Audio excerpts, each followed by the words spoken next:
Well, here is the last chapter of P block. So we are going to study zero group or 18th vertical column or noble gases family.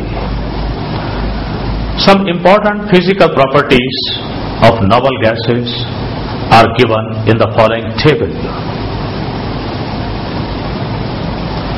All the noble gases are colorless, odorless and tasteless.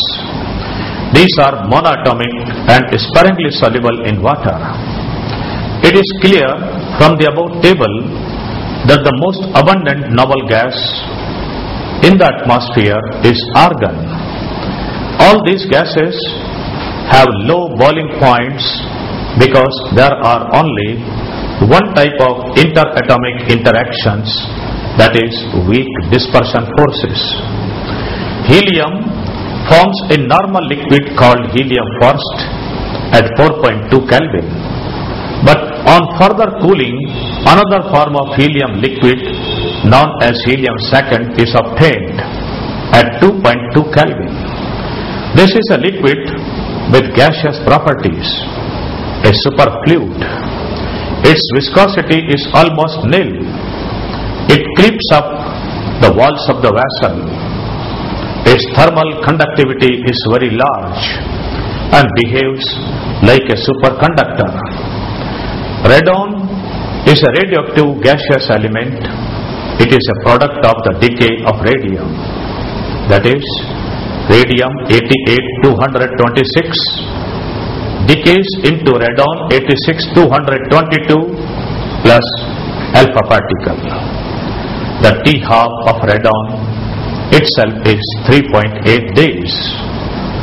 All these noble gases were earlier called inert gases due to their inertness towards chemical reactions. This inertness was attributed to their most stable electronic configurations Ns2P6 except for helium, that is 1s2. High ionization energy and positive electron gain enthalpy. But since 1962, when Neil Bartlett discovered a reaction between xenon and fluorine, many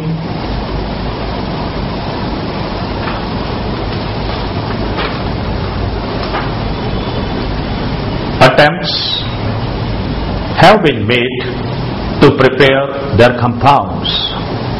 Of course, the largest number of compounds have come from xenon, but these are no more called inert gases. Anyway, since our course is limited to the compounds of xenon with fluorine, hence we shall study the preparation and properties of xenon difluoride, xenon tetrafluoride and xenon hexafluoride. So, let us start the study of xenon fluorides. Here is introduction. In 1962, Neil Bartlett first prepared a red colored compound O2 plus PtF6 minus.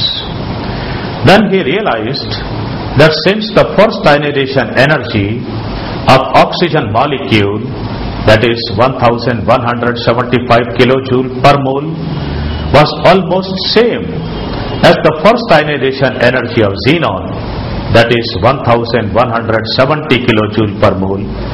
Hence, xenon must be able to form a similar compound, that is Xe plus PtF6 minus.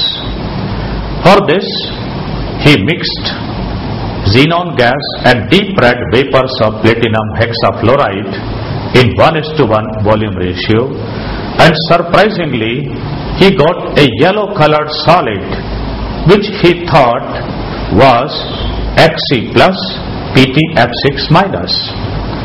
But later analysis showed that it was XeF plus PtF6 minus at 25 degrees Celsius. This was the first evidence of chemical bond formation between xenon and fluorine. Since then, Many other compounds of xenon have been prepared. 2 fluorides of krypton and radon, that is KrF2 and RnF2, have also been prepared, but no true chemical compounds of helium, neon and argon are yet known.